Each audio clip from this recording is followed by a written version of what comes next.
In the last video we began to think about the early history of the nation of Israel, how they had been redeemed from Egypt and blessed by God in many different ways. They had been liberated, they had liberty, but unfortunately they had abused their liberty and it had dreadful consequences for them. Now we're going to read a little more about this in a selection of readings from 1 Corinthians chapter 10 between verses 6 and 13.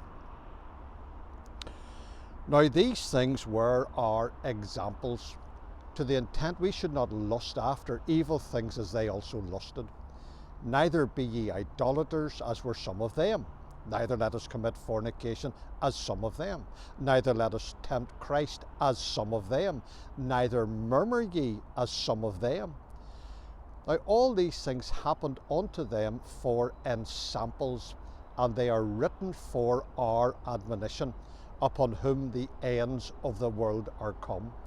Wherefore, let him that thinketh he standeth take heed lest he fall. There hath no temptation taken you but such as is common to man. But God is faithful, who will not suffer you to be tempted above that ye are able, but will with the temptation also make a way to escape, that ye may be able to bear it.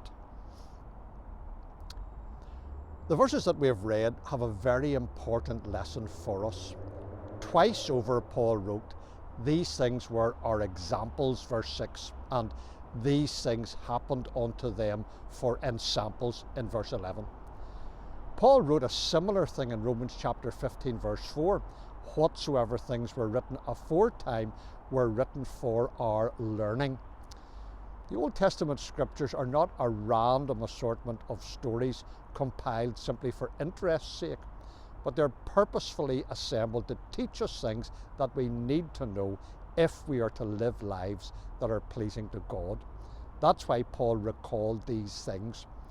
He wanted the Corinthians, and indeed us, to learn the lessons of their failure. The problem was that they lusted after evil things in verse 6. They retained a desire for the food of Egypt. Exodus chapter 16 verse 3 actually tells us that. And that was similar to the problem that the Corinthians had in their desire for the wisdom of this world, which you read about in chapter 1 verse 20. Then they failed to have a singular eye to the honour of God. They became enmeshed in idolatry, verse 7. Then they descended into immorality by committing fornication, verse 8. And the Corinthians had become puffed up about their toleration of gross immorality too, in chapter 5 verse 2. They tempted Christ, verse 9. In other words, they pushed the Lord as far as they could possibly go with their willfulness.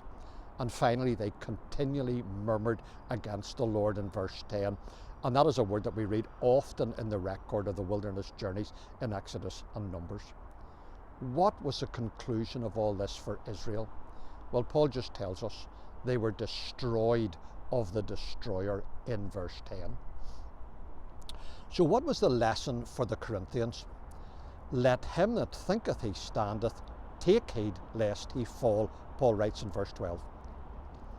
It appeals to me that Paul is pointing out to the Corinthians that just like Israel, who misused their liberty from Egypt, it is possible for the Corinthians also to misuse their liberty. Indeed, the man who willy-nilly exerts his liberty with no regard for others is the man who thinks that he standeth, as Paul writes here, but his insistence on the exercise of his liberty could actually be his undoing, is the point Paul makes.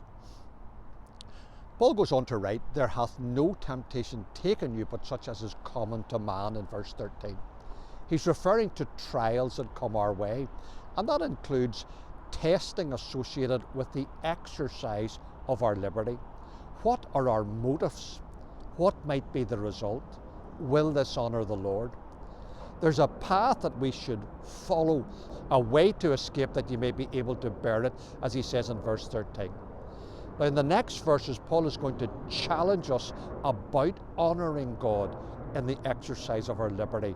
So please continue to listen to these videos, and let's hope we'll learn the lessons.